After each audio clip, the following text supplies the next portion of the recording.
So I want to start this video off by saying thank you to all of you guys for all of the support on my Loose Shoe and Brain video. It's been crazy. Like, yo, that video was at like 130 something views when I went to sleep this morning. And then when I woke up this morning, yes, I literally only slept like 6 hours. And when I woke up this morning, it's at 2.3K views. That's fucking crazy, dudes. That's fucking crazy. Thank you guys for all of the support. If you guys keep on rocking with me like that, I'll keep on ensuring to bring these Union Cross finale videos to you guys, because we still have more topics. Don't get me wrong, we still got more topics, baby. Just because I'm at the Xehanort video don't mean this is where the rock pretty much falls off the cliff, baby. We here. We up. So keep rocking with me like that, and I'll keep on rocking with you guys with these videos. So let's go ahead and get into the Master Xehanort video. I want to preface this video by making 3 key points that will basically keep the outlining of the video set up. You guys know I do my content off the cuff.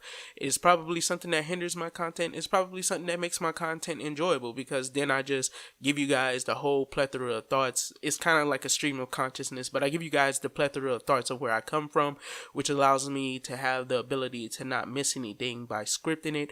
And if I do miss something, usually it's just like 1 or 2 details that probably could have been omitted or probably was useless to the discussion at hand or to the explanation or theory at hand. So let's go ahead and get into it.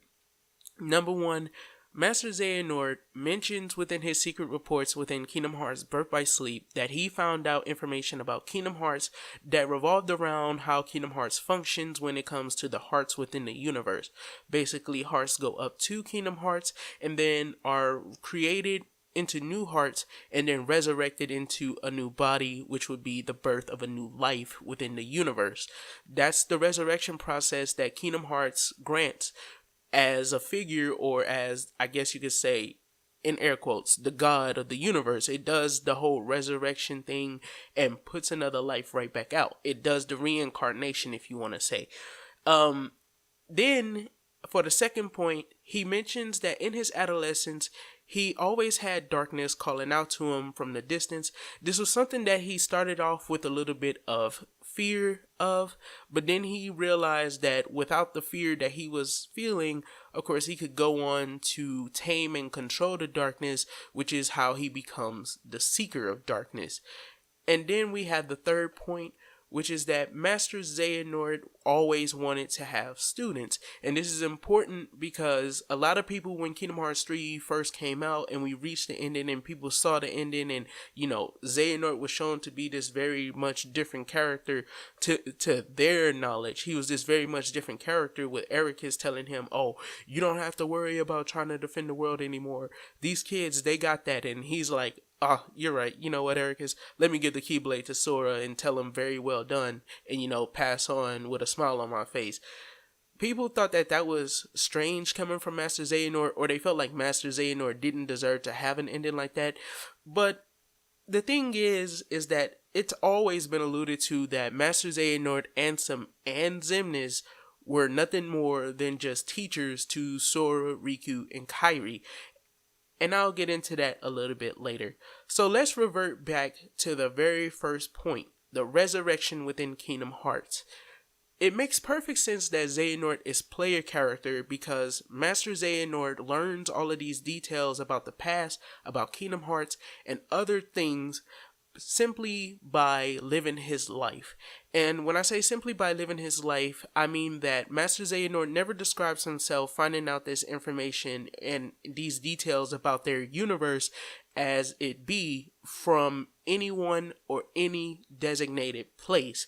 Of course, he does mention that while he's making the secret reports, he's supposed to be on his journey to undertake the uptake the mantle of Master, and potentially the No Name as well. But we know that he doesn't mention any specific place where he gets this information from. We saw Kingdom Hearts Dark Road, of course. He knows a lot about the universe from Scholar Akylum and his teachings under his master. But, of course, we know that Master Xehanort finds out the details as it pertains to his past life. Now that we know he did have a past life, he finds out these details from simply going on his journey, and of course time passing, and I'm guessing with him getting more of the memories from his past life, which is kind of like a curse from Kingdom Hearts, that you would have memories from a past life that you don't understand. And these details that Master Xehanort winds up obtaining information from makes perfect sense, because the player character partook in the Keyblade War. So whatever happened with Kingdom Hearts being summoned within the Keyblade graveyard during the Keyblade War, of course, they would know, the player character would know why Kingdom Hearts was summoned and why that occurred. The player character would know about all of the hearts within the Keyblade graveyard going up. Remember, this is something that he did take notice of, or he or she did take notice of. When Kingdom Hearts starts to take up the hearts from the Keyblade graveyard, which I'm guessing that's why it showed up, because all of the hearts coming up in mass. When it shows up in the Keyblade graveyard, that's something that the player character takes awareness to. He says, if I'm not mistaken, the hearts. Like, he's seeing them go up, so he's like, the hearts. So obviously, Master Xehanort finding out about the resurrection process would come from that instance, and then it would also come from the instance of Xehanort himself when he spoke to Chirithy as player character in his past life, and Chirithy explained to him that if he should so choose to deny going to sleep, of course, he'll be reborn and grant a new life. So obviously, Master Xehanort finding out details like that makes sense because of his past life. He can see it from his memories. It kind of sucks that I don't get to do this video in a theory way instead of an explanation way, because I wanted to do this video in a fucking theory, man. God damn it, I should have fucking made that video. Let's move on to the next one. Number 2, Master Xehanort always being a teacher. And I'm going to move the order to being a teacher like this, because I think the second one I gave you will basically fit better if I do it like this. So Master Xehanort expresses in his secret reports that he always wanted to teach a student. He always wanted to teach a student because he wanted to give the knowledge that he had obtained, I'm guessing from his past life, to give to new lives, of course, new younger characters, to be able to give them a fighting chance, presumably now against the Master of Masters and the Foretellers. We know that young Xehanort does meet the Master of Masters, and it's highly unlikely that Xehanort wouldn't register how much more powerful this character truly is. Of course, he also tells Xehanort his name, to our knowledge, and with him telling Xehanort his name, this could be something that Xehanort registered within his own mind, because obviously the Master of Masters could have simply said, I'm the Master of Masters, and that could have set off a chain of reaction of memories within young Xehanort's head from his past life. Remember, the Master of Masters within Kingdom Hearts Union Cross and even Kingdom Hearts Key is mentioned time and time and time again to the player character. It's just the player character themselves never meets Lushu or the Master of Masters. However, they do know of the existence of the Master of Masters.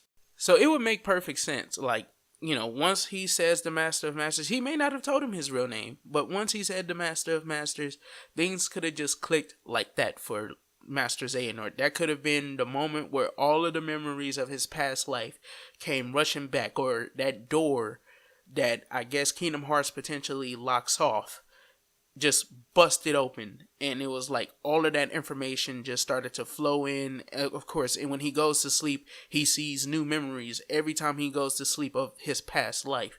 And Master Xehanort would know about the 13 darknesses that should be coming with the passage of time, how much time has passed, the opening of Kingdom Hearts, and everything like that. Remember, Master Xehanort, at the end of Kingdom Hearts 3, he says his goal was to destroy the current world because the weak people within the current world are polluting the world with their darkness.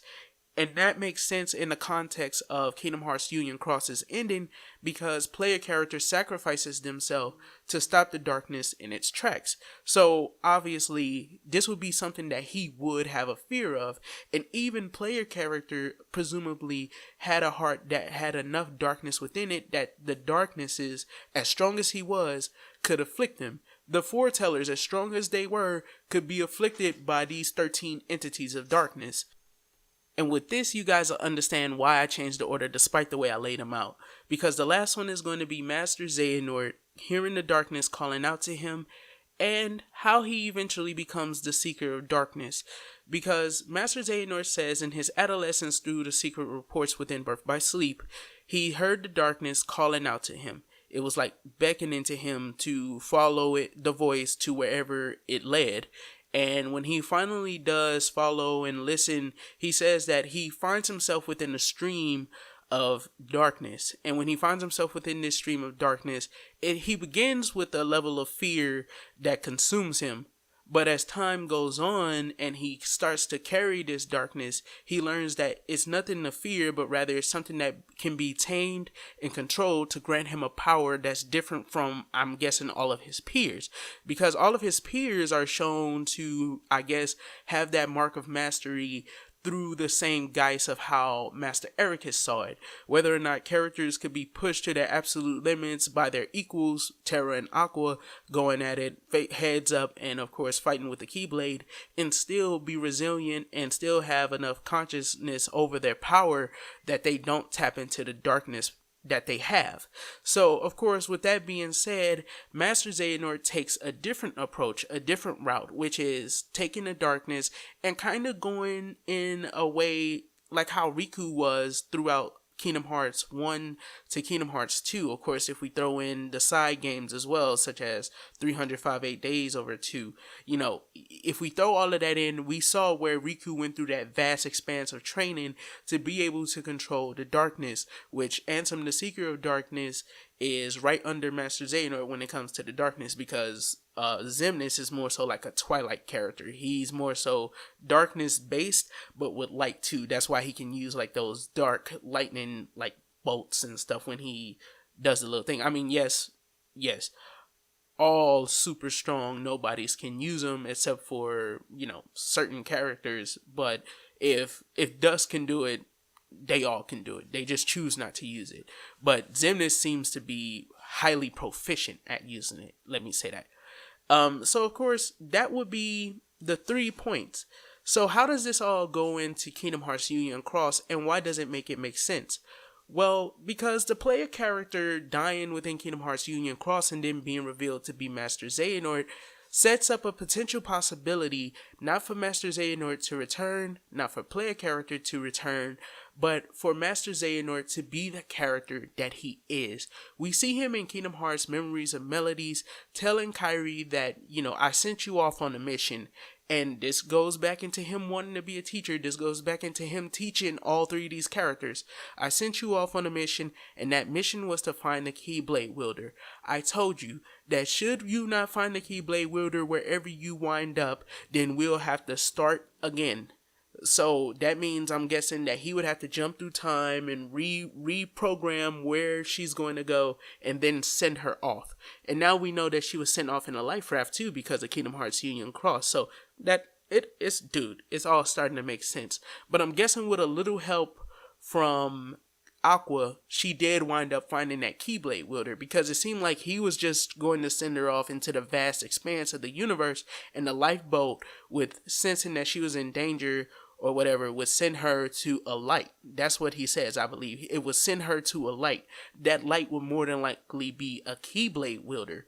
But with Aqua's help, the lifeboat actually takes her straight to Sora, who not only is a Keyblade wielder by having it etched on his heart via Riku with the rite of passage that Terra did, but rather it would take her to Destiny's key spirit figure, which would be Sora, as they wait for him to grow into the character that he becomes. So it kind of makes sense, because it lays out everything perfectly. That's what him being player character does. Every little step he takes. I really just said that, Bobby Brown.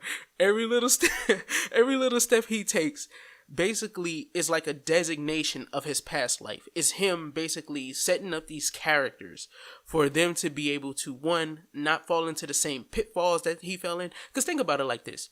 Master Xehanort has essentially taught Sora how to rewrite destiny, how to rewrite the time, what the fuck do they call that? The timeline. And if he taught Sora basically how to rewrite the timeline, then how can they lose? How can they lose, baby? They out here fucking defying destiny, defying their fate. How can they lose? Even the Book of Prophecies. If that prophecy was about what happened in the Keyblade graveyard in Kingdom Hearts 3, and the game does bring up the prophecy once all of the characters die, the game does bring up the prophecy. So I'm presuming that is the case. Even with that being the case, the Book of Prophecies couldn't even foretell what Sora would wind up doing.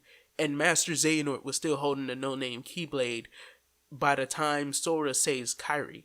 So, I mean, unless it was just omitted by the Master of Masters, that's some pretty strong details right there, boys. So I'll catch you guys in the next one. I know this one may seem a little bit more bombastic and all over the place, but I gave the 3 points so that way you guys could follow it more clearly, because regardless, you would have the 3 points to follow me through the video, which was the point of doing the 3 points, because I knew I was probably going to get all over the place. But you guys know me. I like to put a little bit more emphasis and detail on points that I feel like a lot of people will miss should I not give that information. It comes from speaking to people in life, like going through life.